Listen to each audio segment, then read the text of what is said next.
নমস্কার, গুরু কৃপাই কেবলম। আজকের আলোচ্য বিষয় পারিবারিক কলহের কারণ। পারিবারিক কলহের কারণ ইদানিং যত দিন যাচ্ছে আধুনিক পরিবারের প্রধান সমস্যা হচ্ছে পারিবারিক কলহ। যত দিন যাচ্ছে পরিবারের সমস্যাই হচ্ছে পারিবারিক কলহ। এই কলহের কারণ বহুতর। মায়ের বিরুদ্ধে ছেলের বউয়ের অভিযোগের শেষ নেই। দেখবেন, মায়ের বিরুদ্ধে ছেলের বউয়ের অভিযোগের শেষ নেই, ছেলের বউয়ের বিরুদ্ধে মায়ের অভিযোগেরও শেষ নেই। স্বামী স্ত্রী পরস্পরের বিরুদ্ধে অভিযোগের শেষ নেই। তাই তো চেষ্টা করেও তার সমাধান করা সম্ভব হয় না। কারণ খুঁজতে গেলে দেখা যাচ্ছে, এইটা বিশ্লেষণ করে কারণ যদি খোঁজা যায়, কারণ খুঁজতে গেলে দেখা যায় অধিকাংশ ক্ষেত্রে ভুল বোঝাবুঝি বা বোঝাপড়ার অভাব। তাই তো, এবং বাড়ির কিছু সমস্যা, যেমন বাথরুম, খাওয়া দাওয়া, বসা, শোবার ঘর ইত্যাদি ইত্যাদি থেকে পারিবারিক কলহের কারণ হয়ে ওঠে। রান্নাঘর থেকে অনেক সময় কলহের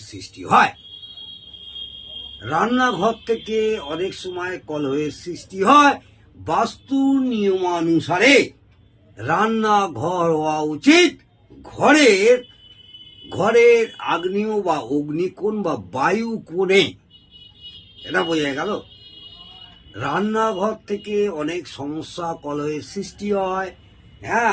রান্নাঘর বাস্তুশাস্ত্র অনুযায়ী করা উচিত ঘরের অগ্নিকোণ বা বায়ু কোণে। বোঝা গেল। আমাদের বাড়িতে যদি রান্নার ঘর দক্ষিণ পূর্ব দিকে না হয়, রান্নাঘর যদি দক্ষিণ পূর্ব দিকে না হয়, তাহলে আমরা সেই কোণে লাগাতার বা অধিকাংশ সময় জলে এমন কোনো জিনিস, যেমন লাল বাল্ব, প্রদীপ, ফ্রিজ, জেনারেটর ইত্যাদি রেখে এই অভাব বা ত্রুটি আমরা শুধরে নিতে পারি। কোনো কারণে দেখা গেল রান্নাঘরটা দক্ষিণ পূর্ব কোণে নেই বা অগ্নিকোণে নেই।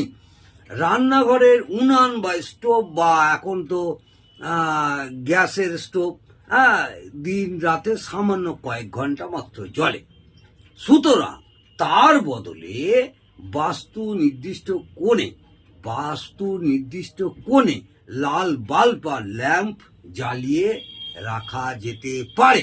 এইভাবে ঘরের অগ্নিতত্ত্বের ভারসাম্যকে যথাযথ করা যায়, অর্থাৎ একটা ব্যালেন্স তৈরি করা যায়। তাহলেও দেখবেন আপনাদের পারিবারিক কলহের কারণের একটা সূত্রপাত থেকে আপনারা অনেকটাই মুক্তি পাবেন। এই রান্নাঘর থেকে আপনাদের পারিবারিক কলহের অনেক কারণ হয়ে ওঠে।